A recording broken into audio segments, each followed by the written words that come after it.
So when I ask someone to come on to the podcast, I usually ask them to turn up with about 4 things in mind: a topic they want to talk about, a name they wouldn't call their baby, an embarrassing moment, and something that annoys them. Okay? When I said to you about coming on, we already decided that we were going to be talking about ghosts and the supernatural. And you turned up and you said that you would be quite happy to talk about a condition that you suffer with called neurofibromatosis. Correct. Okay. Commonly called NF.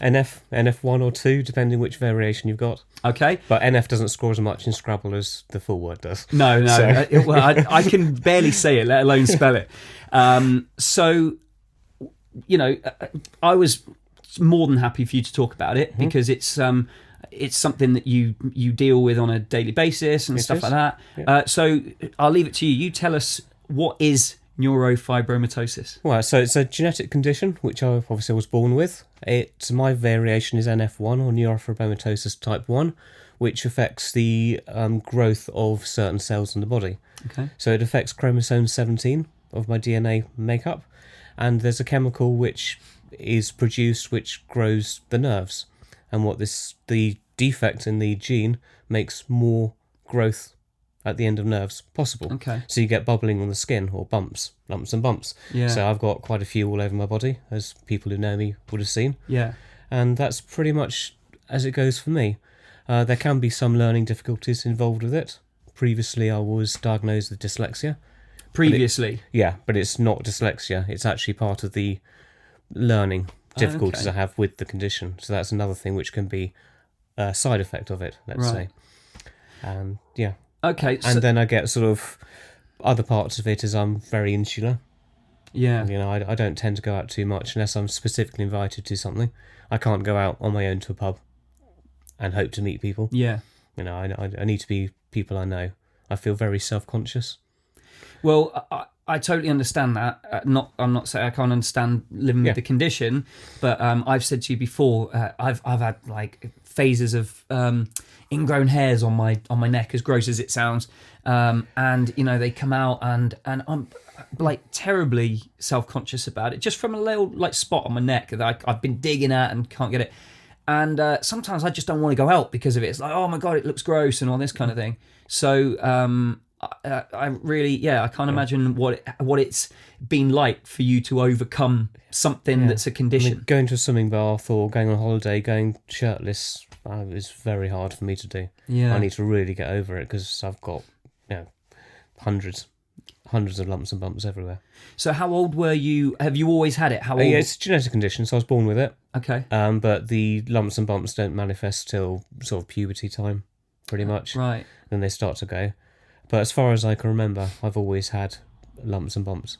I can't remember a time when I was completely clear. It's strange though, because I've known you a long time. I've known you before we worked together. And I genuinely don't remember you having them. It's more in recent years that I've become aware of them so much. Yeah. You know, so you did have them. I just maybe didn't notice them. Yeah, they come frequently, but more so for some strange reason when you hit 40, 41. Okay. There's some body change, I know, midlife crisis, I know, that sort of thing. Yeah. That when your body starts to give up. As you alluded to in the last episode about when you get to a certain age and things start to give up. Everything. Things I've noticed more and more. Right. I mean, there's a nice one growing on my head at the moment, which I'm going to try and get taken off.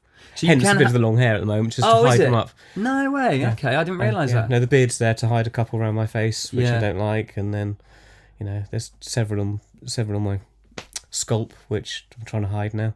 I don't think people realise, I myself included, but I don't think people realise sort of this what you're dealing with every day. You know, I think people probably just think you've got it doesn't bother you, but obviously it does bother you. It bothers me psychologically, yes, but it doesn't bother me as much as other people have got it have.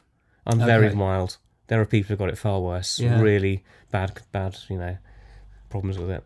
Well, I said to you once before about how it was when we were talking about doing this podcast, and I said, well, don't feel like you've got to talk about it because it doesn't define who you are.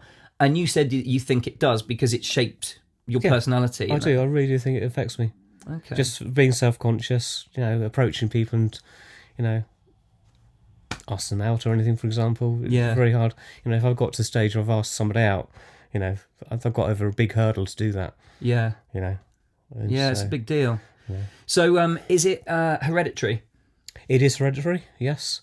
But we don't know where it's come from for me. Okay. So my dad hasn't got it. Granddad didn't have it. So it can skip generations then? Well, yeah, it must do. It's come from somewhere. Yeah. But they actually call me a spontaneous mutation, which doesn't sound good, but that's what sounds it's like a termed as. superpower. Yeah, because there's no trace of it in family history. Right. Oh, nowhere in your Not family that tree? not that we know of. How strange. But I suppose it is possible that you can carry it without knowing and not show any outward signs of it. So my dad could have it without knowing, but I'm sure he's been tested. It's just like a carrier as opposed to someone who suffers with it. Yeah, so it's a 50-50 chance of passing it down to the children. Yeah. Doesn't matter if male or female, it can go either way. So, yeah. So you saying about swimming baths and stuff like that, does it cover like your whole body? Yeah. It's all over your body? Yeah. And how did that affect you growing up then? Like, Oh, it was terrible. I went to boarding school. Right, okay. So it was a lot of bullying during, shower time. Yeah. Not that we have specific shower time, but when No, you go no, to showers, it's obviously 8 or 9 people in the shower at the same time, and after sports and all that. So yeah, you do get a bit of ribbing. Yeah. Okay, it was friendly ribbing in a way because you're part of the community. Yeah. But it does affect you. Yeah, it must have been terrible. Like I said, it makes me feel silly for feeling self-conscious about some of the things I feel self-conscious about, because at least things that I might be self-conscious about come and go. Whereas, I take my hat off to you for kind of rising above it. Not that you shouldn't, but you know what I mean? I know how I would be. And that must have been a real big deal to kind of just overcome it to a point where, I still worry about it, even at work. Really? That people can see the stuff on my neck, and obviously in the suits is brilliant because it's all hidden. That's ideal. That's why, kind of also why I love working there, is because I can be just the eyes. So do you know any other people, or are you on any other groups or anything like that where you can kind of talk about your condition? There's several communities on Facebook which we talked talk about and express our feelings to each other on, and how we cope with certain situations. It's crazy, isn't it? Yeah, it's and I mean, it's 1 in 3,000 people. I was just going to say have the variant I've got. So obviously in Ilfracombe, there's going to be statistically 3 or 4 people have got it. Right. I do know of one person in Barnstable who's got it. Oh, really? Yeah. As in, I know of them. I don't know them. I know they're there. Yeah. We haven't reached out to each other socially yet, but we've interacted on a community Facebook page saying, where are you from, Barnstable? Okay. Well, we're close. Yeah. That's it, really. It's actually a mutual friend. We got a mutual friend, sorry. Oh, okay. This person who's got it knows someone else who used to work where we used to work. Right, I'm not going to No, of course, no. But yeah, so... Wow. I did a tiny little bit of reading up about it before you came on, just so I kind of had a bit of an understanding and could even pronounce it, which I had a bit of practice with. At the moment, it's uncurable.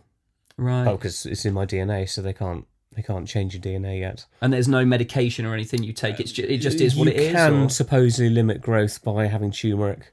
A lot of people swear by cannabis. Cannabis tablets and cannabis oil and stuff like that. But I tried turmeric for a while, didn't see much effect. Right. So I gave up on it, really. It's something I've got. I'm living with it. Yeah. I Get on with it. Yeah. But hopefully there's stuff happening in the medical industry that's going to be able to notice it early, very early, and extract that bit from the gene. But that's, genetic sciences. It's amazing what they can do, isn't it? Yeah. They can build dinosaurs now. Well, according to Steven Spielberg. I think with anything like that, I think it just wouldn't hurt for people that don't understand something like that, myself included, to just go and have a read about it and just kind of, have a read and educate yourself a little bit more about it, because it's easy for people to talk about it, or, if you notice this or you notice that. But, because you've got tattoos, haven't you? You've got a tattoo with the NF symbol, like a puzzle piece. It's 2 puzzle piece, It's it's like a slogan, like solve the NF puzzle. Right. Because they're not 100% sure how they're going to cure it, but they know where it comes from and how it comes. They just got to work out how to rewrite DNA to get rid of it. Yeah. Which is... Easy. Yeah. We wish. With enough money. Yeah.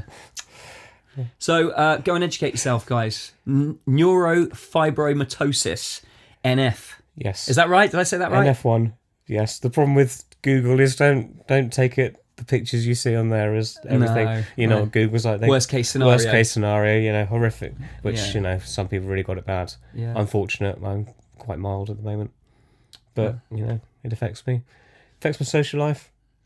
But it shouldn't. But it shouldn't. It shouldn't. You had a boogie on the dance floor the other day. That was good to see. Get on. Few beers. Few beers, man, anybody's. Yeah. He's available.